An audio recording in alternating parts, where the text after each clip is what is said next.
Bienvenue dans notre programme d'enseignement consacré au thème de la louange et de l'adoration.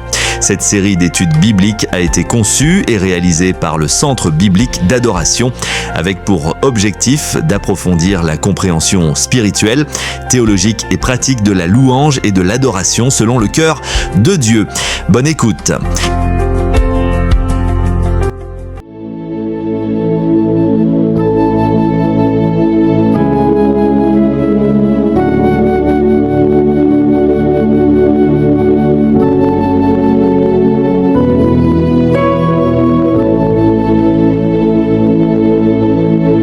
Notre thème central est servir Dieu à partir de l'autel, l'adoration au cœur du ministère.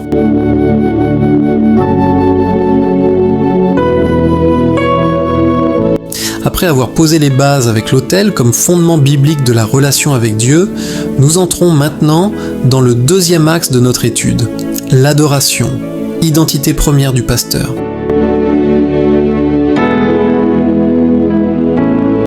Avant d'être prédicateur, enseignant, stratège ou leader, le pasteur est d'abord un homme qui se tient devant Dieu. Avant de parler de Dieu, il apprend à se tenir devant Dieu. C'est là que tout commence. La Bible ne débute jamais par ce que le serviteur fait, mais par l'endroit où il se place. Et cet endroit, c'est l'autel. De manière très concrète, venir à l'autel signifie que le pasteur accepte de suspendre l'action. Il ferme ses livres, ses messages, ses projets, il ne produit rien. Il n'enseigne pas, il n'exhorte pas, il n'organise pas. À l'autel, le pasteur cesse d'être une bouche pour redevenir un cœur. Il ne se demande plus « qu'est-ce que je dois dire ?», mais plutôt « où en suis-je devant toi ?»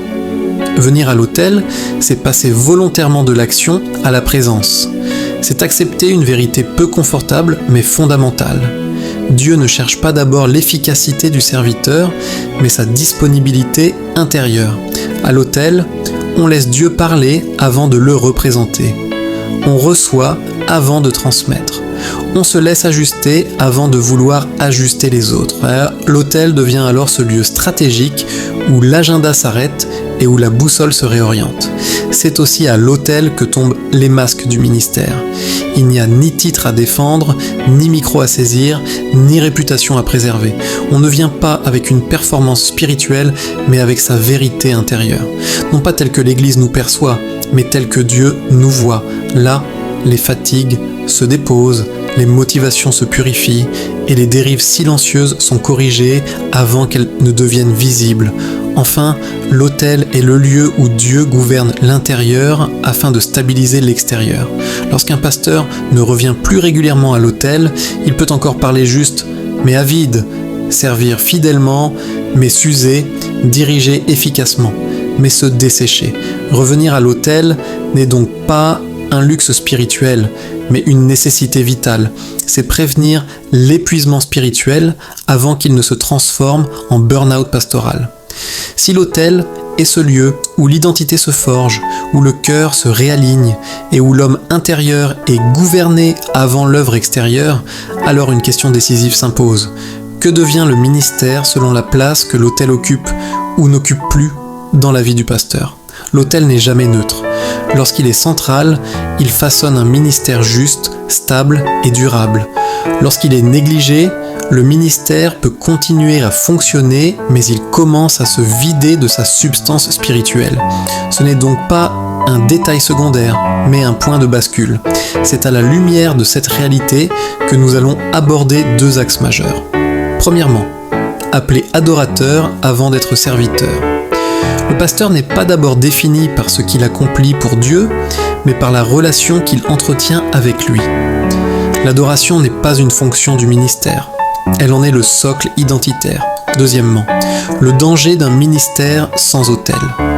Lorsqu'on sert Dieu sans revenir régulièrement à l'autel, le service prend le pas sur la présence, l'activité sur l'intimité et l'efficacité sur l'obéissance. Le ministère avance encore, mais l'homme intérieur commence à s'éteindre. Ces deux axes nous permettront de comprendre pourquoi on ne peut pas servir Dieu longtemps sans revenir constamment à l'autel, et pourquoi tout ministère saint commence, se nourrit et se corrige dans la présence de Dieu. Premièrement donc, appelé adorateur avant d'être serviteur. Le premier appel du pasteur n'est pas fonctionnel, il est relationnel. Avant d'être envoyé vers les hommes, il est convoqué par Dieu. Avant d'exercer un ministère pour Dieu, il est appelé à vivre une relation avec Dieu. C'est là que tout se joue. L'écriture est constante.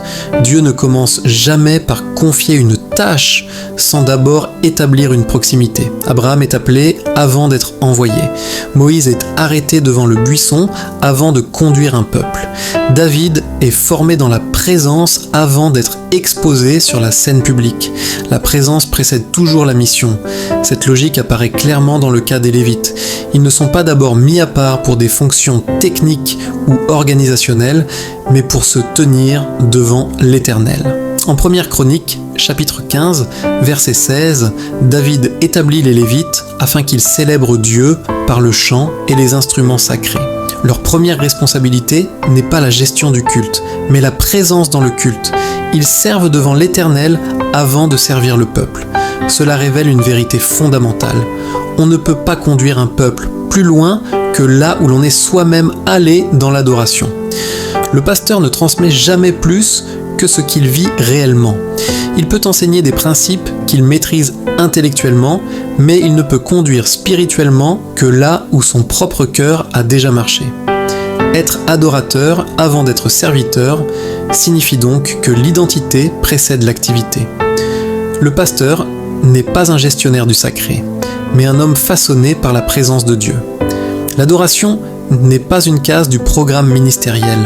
Elle est le lieu où le cœur est continuellement recentré, purifié et aligné. Concrètement, cela implique une hiérarchie claire. Le pasteur ne cherche pas d'abord à faire pour Dieu, il cherche à demeurer avec Dieu. C'est dans l'adoration que Dieu affine la sensibilité spirituelle, clarifie le discernement et ajuste les motivations. Sans cet enracinement, le service devient mécanique. On peut prêcher juste, organiser efficacement et diriger avec rigueur, tout en conduisant les autres sans avancer soi-même. Être adorateur avant d'être serviteur, c'est aussi comprendre que l'autorité spirituelle ne naît pas du micro, mais de l'autel. Ce qui donne du poids à une parole, ce n'est pas sa formulation, mais la vie intérieure qu'il apporte. Ce qui crédibilise un ministère, ce n'est pas son volume d'activité, mais la profondeur de sa communion avec Dieu. Enfin, cet appel protège le pasteur d'une dérive subtile mais redoutable. Confondre fidélité au ministère et fidélité à Dieu. L'adorateur authentique sait s'arrêter, se taire, écouter et se laisser reprendre. Il comprend que servir sans adorer conduit à l'usure, mais qu'adorer avant de servir renouvelle la force, éclaire la vision et restaure la joie du service. Le pasteur qui demeure adorateur conduit juste parce qu'il conduit depuis un lieu où Dieu l'a déjà conduit. Deuxièmement, le danger d'un ministère sans autel. Un ministère peut continuer sans autel. Et c'est précisément là que réside le danger. Les réunions sont maintenues, les prédications sont livrées à temps, les responsabilités sont assumées, mais la vie intérieure, elle, commence à se retirer en silence. Rien ne s'effondre extérieurement, tout s'assèche intérieurement. Un ministère sans autel ne meurt pas d'un coup, il se vide progressivement. La parole reste correcte, mais elle perd son tranchant. Le service demeure fidèle, mais sans joie. La direction reste ferme, mais sans onction. On n'est plus porté par la présence de Dieu, on est soutenu par l'habitude, la discipline ou l'image à préserver. L'Écriture illustre tragiquement ce glissement à travers la trajectoire de Saül, mise en contraste avec celle de David. 1 Samuel chapitre 13, verset 15. Saül accomplit des actes religieux, offre des sacrifices, parle au nom de Dieu, mais il ne se tient plus réellement devant Dieu, il agit sans attendre la parole divine, il sacrifie sans obéir, il sert sans demeurer à l'autel. Résultat, Dieu rejette son règne, non pas pour manque d'activité, mais pour absence de cœur aligné. David, à l'inverse, bien qu'imparfait, reste profondément attaché à la présence de Dieu. Il tombe, mais il revient à l'autel. Il se trompe, mais il se repent. Là où Saül protège sa position, David protège sa relation. C'est cette différence qui fait toute la différence. Dieu ne cherche pas un exécutant religieux, mais un adorateur selon son cœur. Lorsqu'un pasteur néglige l'autel, le service prend insensiblement la place de la présence. L'agenda remplace l'écoute, l'urgence étouffe la dépendance. On fait pour Dieu ce qu'on n'a plus le temps de vivre avec lui. Le ministère devient alors un refuge contre le silence, au lieu d'être un fruit de la communion. C'est dans ce contexte qu'apparaît le burn-out pastoral. Et il faut le dire clairement, un burn-out pastoral, c'est quand le pasteur continue de servir, mais que son âme est déjà en arrêt maladie. Extérieurement, le ministère tourne. Intérieurement, tout est à sec. On donne sans recevoir. On porte sans déposer. On parle sans être renouvelé. Ce n'est pas un manque d'amour pour Dieu, ni un défaut de consécration, mais un déséquilibre spirituel profond. Le pasteur a remplacé l'autel par l'endurance, la communion par la performance, la dépendance par le devoir. À terme, un ministère sans autel produit des symptômes reconnaissables. L'activisme pour masquer le vide intérieur, la dureté quand la compassion s'est épuisée, la confusion quand on ne distingue plus ce que Dieu demande de ce que l'on s'impose. Un ministère peut survivre sans autel, mais il ne peut pas rester vivant sans autel. Quand l'autel disparaît, l'homme intérieur s'éteint lentement. Quand l'autel est restauré, Dieu restaure d'abord l'homme, puis le ministère.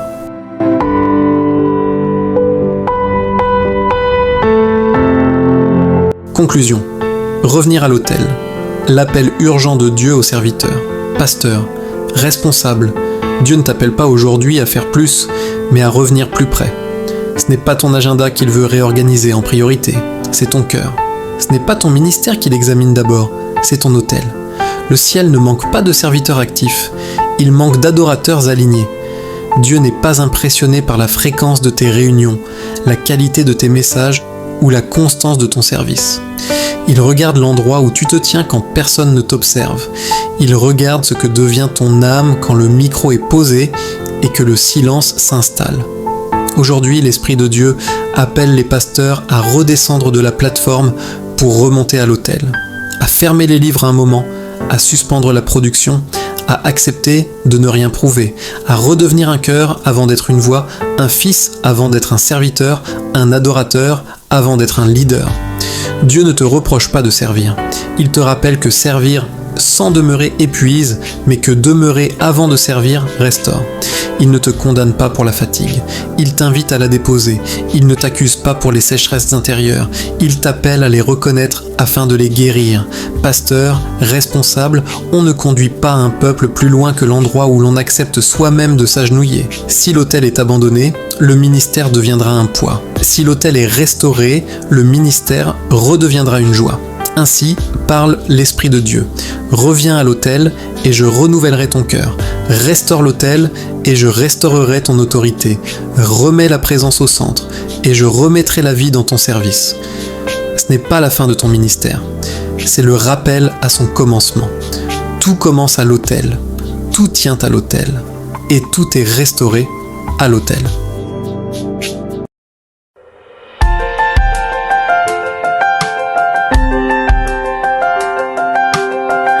Nous vous remercions d'avoir suivi cet enseignement conçu et réalisé par le Centre biblique d'adoration. Que ces vérités continuent de porter du fruit dans votre marche avec Dieu. Nous vous donnons rendez-vous très bientôt pour la prochaine session d'enseignement. Que le Seigneur vous bénisse.